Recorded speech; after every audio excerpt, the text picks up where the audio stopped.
Hello, fifth graders. Welcome back to Fiesta Gardens Library.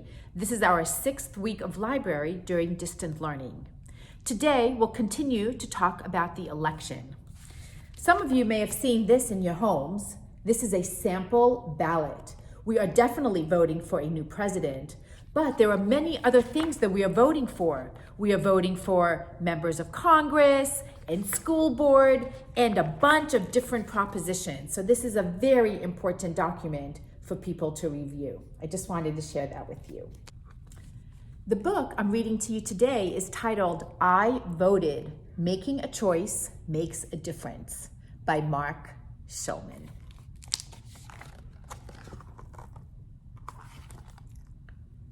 Which do you like better? Apples or oranges? Markers or crayons? Trampolines or swimming pools?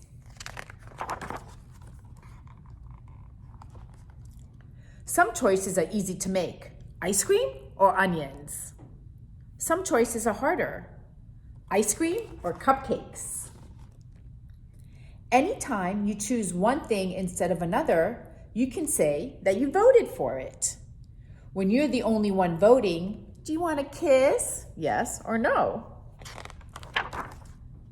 You tend to get what you want when you're the only one voting. But people usually vote together. Imagine you're choosing a classroom pet. Everyone will be voting. And the pet you'll get is the pet that most people vote for, even if it isn't the one you wanted. So, if you want your choice to win, here is what you can do before everyone votes.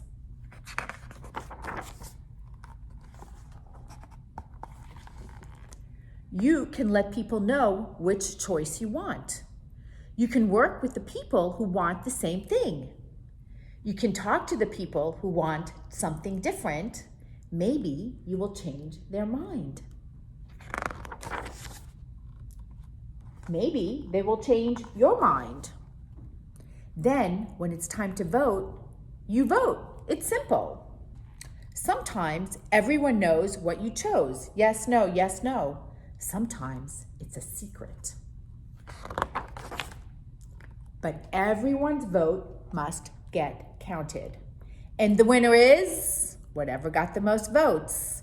And the winner is, maybe your side will win. Hooray! And maybe your side will not. But if you don't vote, you don't get to choose. And your vote might be the one that makes the difference. Win or lose, when everyone follows the rules, voting is fair for everyone. It's the same when grown-ups vote.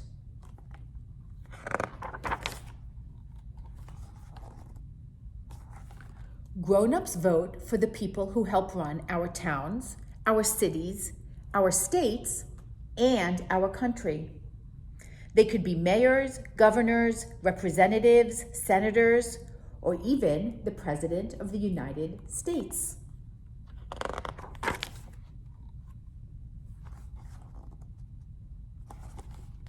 These people pass laws that can change the way we live.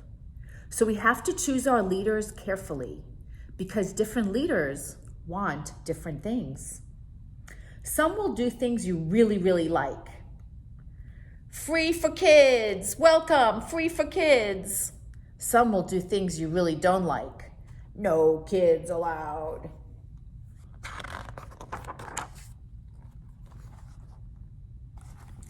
That's why it's important to choose the leaders we want. So we vote. We vote for candidates. A candidate is someone asking for your vote. Please, I am the best, and I'm very modest. How do you know which candidate will make the best choices? You listen. It says here, vote for ice cream. You read. You talk to the people you trust. What do you think? Ice cream is good. Sometimes you can even ask the candidates yourself. What's your position on ice cream? Yes, it's a very, very hot topic.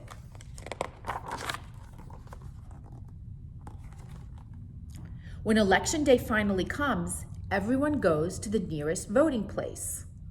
Once you've had your 18th birthday and your name is added to the list of voters, you can vote too. At every voting place, everyone stands in line. Voting place.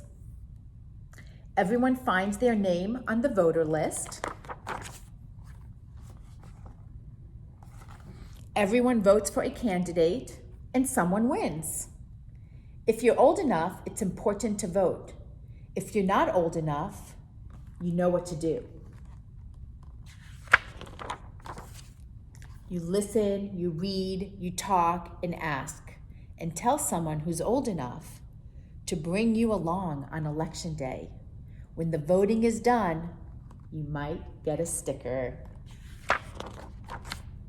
And that sticker will say, I voted. The most important right we have as Americans. I voted. Making a choice makes a difference, by Mark Schulman. I also wanted to share another pamphlet with you. It is called ABC, What an Informed Voter You'll Be. A stands for affirmative action, an active effort to improve the employment or educational opportunities of members of minority groups and women. Bicameral legislature. Since 1789, our lawmaking body of two chambers makes decisions and laws for our people, the Senate and the House of Representatives. C, Constitution, our supreme law of the land. This document provides justice, tranquility, and rights to you and me, and forever will stand. D stands for democracy, a government by the people, government by you and me. We choose the government. E, Electoral College. Since our Constitution, these elected people vote to decide our president and vice president to the best of their knowledge. Complicated issue, but we do have an electoral college. F stands for First Amendment of the Constitution, or freedom of the press, religion, and speech. To every individual, this civil liberty will reach. G, general election. Here's a ballot, candidate A. In our country, this second Tuesday in November is when we vote for the leaders of our country to lead us in our desired direction. H, House of Representatives, which now has 435 people. Since 1789, they have met to help make laws for our country at the Capitol as our congresspeople. Every state has congresspeople in the House of Representatives. I stands for individual rights, or amendments 1 to 10. These Bill of Rights give the power to the people once again. Amen. J, judicial review. This power gives the Supreme Court the power to check that our laws are consistent for all the people of today, including you. K stands for John F. Kennedy. He was the youngest president in our history, asking the nation what you can do for your country and its identity. A very famous quote of his: ask not what the country can do for you, ask what you can do for the country. L stands for law. These rules govern all of us. They begin as a bill in Congress that lawmakers must then discuss. M stands for Martin Luther King Jr.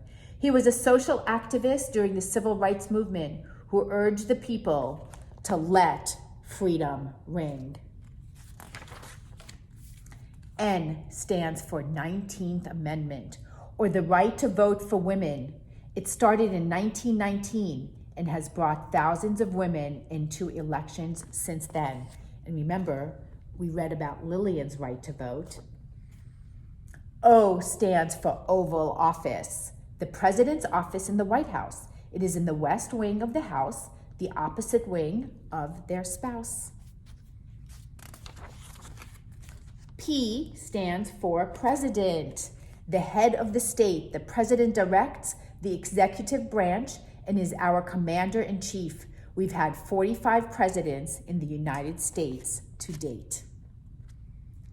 Q stands for Quorum. The upper house of senators can only begin a session if they have over 50% of their representatives there, 50% of the senators. R stands for Republic, where elected officials represent you and me. This is an important aspect of our American democracy. S stands for Supreme Court. These 9 justices are appointed for life and interpret the law with the Constitution's support. And remember, we also read about Ruth Bader Ginsburg, who recently died, and now there's an open seat on the Supreme Court. T stands for 35. Stands for 35 years old. This is the age you can run for president, an office you might someday hold, one of you. U stands for unanimous. This is when everyone agrees on a decision and can happen in our Supreme Court if all 9 justices see the decision the same way. V stands for veto. When a bill gets approved by Congress, the president can disapprove the law with a big no, a veto. W stands for Washington, D.C. Since 1790, this has been our country's capital city. X stands for 10. This amendment states that all powers not listed in the Constitution are returned to the states of women and men. Y stands for you. At 18, you become a voter, but before then, your ideas and actions can influence our government too. Z stands for zeal. This means enthusiasm to be an active citizen, something you and I can fulfill. ABC, what an informed voter you'll be. Soon enough, you will be voting too. I wish everyone a very wonderful October break, and I will see you when we get back. We'll continue reading about the election, and we'll also throw in a little bit of Halloween fun. Bye-bye, 5th graders. Have a wonderful October break.